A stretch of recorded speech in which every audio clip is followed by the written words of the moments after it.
Hello class, this is a video tutorial on direction fields or slope fields part 3. In this video, we'll be looking at sketching the function of standard curves or standard functions. So when working with the table of values, the graph of a function can be sketched. However, finer details may be missed due to the intervals, meaning the differences between the values we substitute, due to these intervals not being smaller, as will be seen in the second function. So I've already sketched this first one. It's rather simple. We can kind of join the orange dots, which represent the values in the table of values. And then from here, we can join them and draw a parabola. However, if you take a look at this, if we had no knowledge of what a cubic should look like, this would be rather difficult to try and figure out what the sketch should look like. For example, it wouldn't be too much of a surprise if someone were to sketch it like this, or even like this. But we know that it should look somewhat like what I'm about to show here. Should be something like this, approximately like this. But the main point I'm trying to get across here is that if we had finer intervals between the x values to substitute, we could figure out exactly where the turning point is, or at least have more points that would indicate the turning point to be up here and the turning point for this to be down here. Now, this procedure is very similar when using direction fields. So the direction field acts as our table of values, but rather than use points on the function, so rather than use actual dots that represent the function, the gradients or slopes are used instead.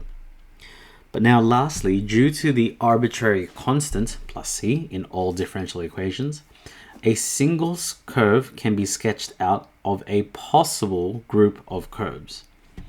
So for example, if we have a differential equation, e to the x, we know that its derivative, or its integral, is e to the x plus c. So if we were to draw the the direction field as shown here, we could kind of estimate and figure out that this point could be plus c, or c could be 0, in which case we would sketch it somewhat like this. But note that not every single curve will join to the one next to it. So for example, it may seem as if these two join like this. But remember, from direction fields, there can be an infinite number of tangents drawn. It just so happens to be the case that we've drawn, well, in this case, tangents at every half interval. We could have drawn it every quarter interval, so there may have been another one like this, well, like this. And if we did have that, we could see that it could possibly have gone here instead. Oops. Okay, so this is the procedure that we're going to be doing. However, an exact sketch can be selected if a point on the curve is provided. So for example, if we were given this differential equation and we're being told that it passes through the point 1, 1, we would then have to put a point here. Well, I want you to ignore these dots for now because these were placed as an example for me.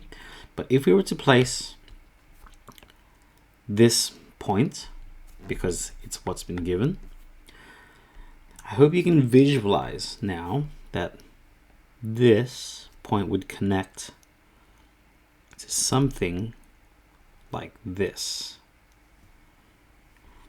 Notice how the line that I'm drawing doesn't necessarily have to pass through any of the tangents drawn, because clearly this looks more like it would join like so. So to emphasize this, I will draw the one I've prepared. It should look, should look somewhat like this.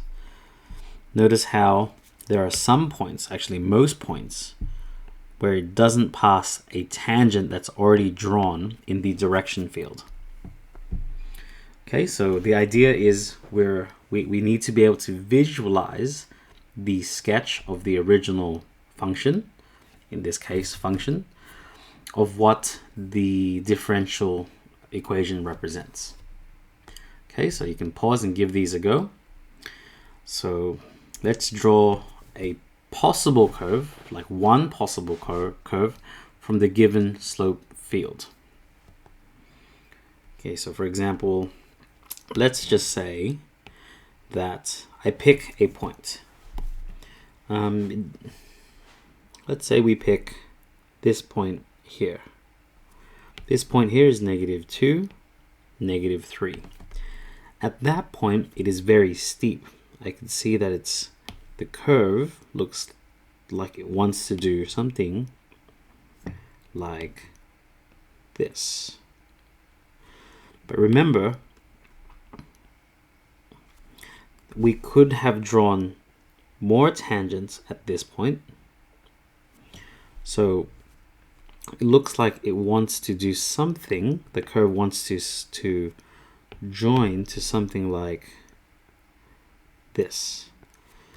So I'm going to do this very slowly. I hope you can see that it joins. Well, sometimes it joins to tangents or on the direction field, but it doesn't necessarily have to.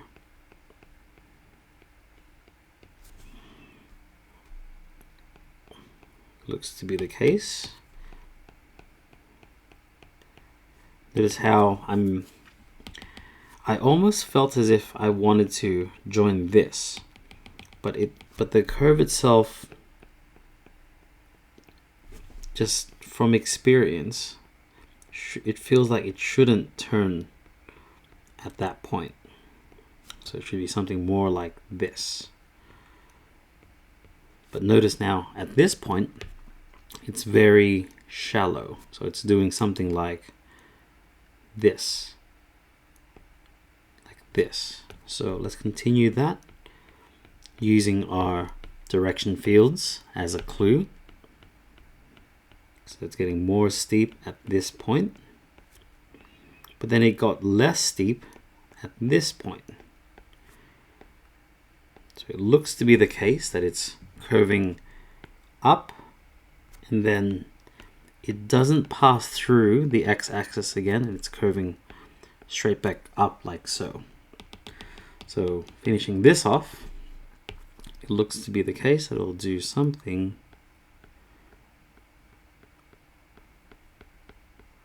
like this.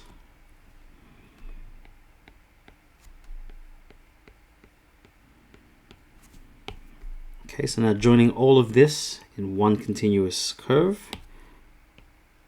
Fortunate that I can use an iPad for this. So it should look something like this. And there we have one possible curve to this differential equation. Because if we were to integrate this, we would have gotten y equals 1/3 x cubed minus x squared plus c.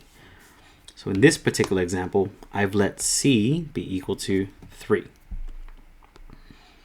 Okay, so let's move on. Let's do one more example before we cut the video short. This one's very simple. I hope you can see that this is a rather standard curve.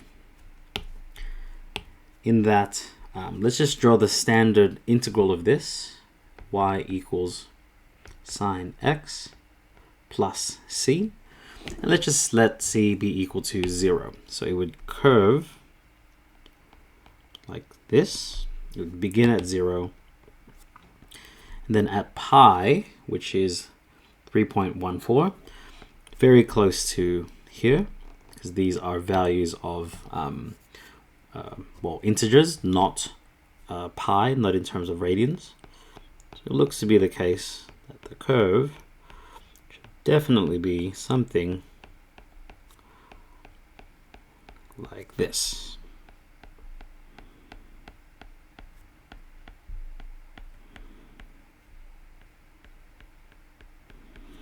It's finishing it off on the other side.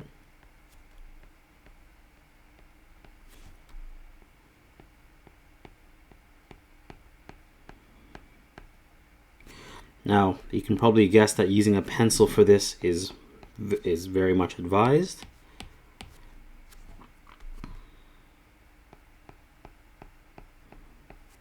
Because you can definitely make plenty of mistakes. So the curve that I can see looks somewhat like this. And in this example, I've let c equal 0. And there we have the curve. Okay, so I hope that gave you an insight into sketching curves from direction fields or slope fields. Hope to see you in the next video where we do 2 more. Hope to see you then, and best of luck.